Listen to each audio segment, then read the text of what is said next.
In today's video, I'm going to teach you how to add shadow on text in DaVinci Resolve. By the end, your titles will stand out clearly from any background. Start by launching DaVinci Resolve from your desktop, then open your project.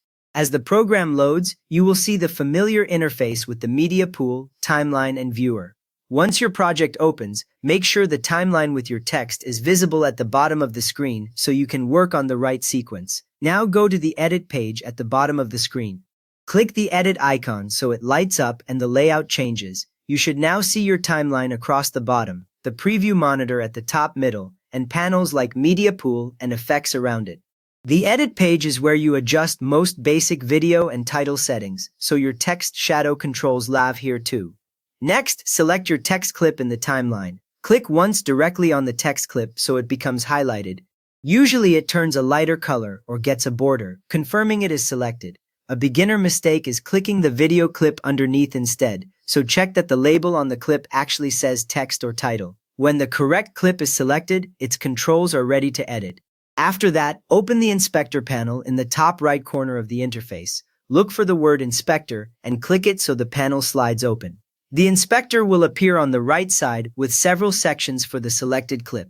If you do not see any controls, the inspector is either closed or no clip is selected, so recheck both. When it is open, you should see options like transform, cropping, and title settings. With the inspector open, ensure you are on the Video and Title tab.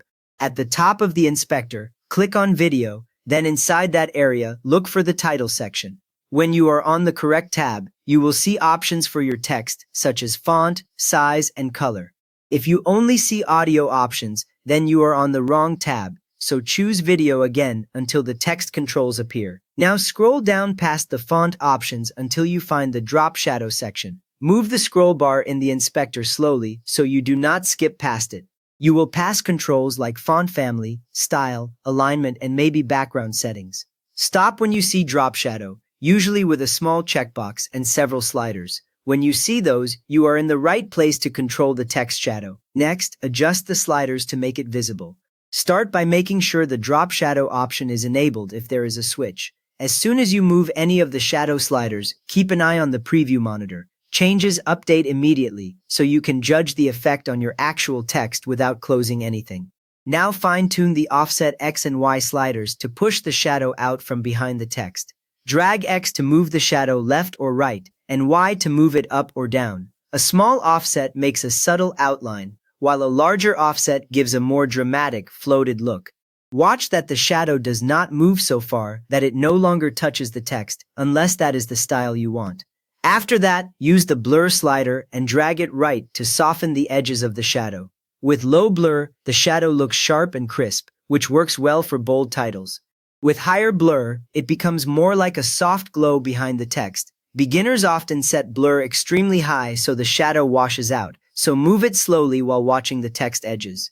Finally, adjust the opacity slider and raise this toward 100 to make the shadow darker and more pronounced. Lower opacity gives a gentle separation from the background, while higher values create a strong contrast. Pick a level where the text is easy to read but the shadow does not overpower the design. You have just added and customized a drop shadow on your text in DaVinci Resolve so your titles pop clearly from the background. If this helped your text stand out, a quick thumbs up would really help others find it, and feel free to subscribe for more Resolve tips.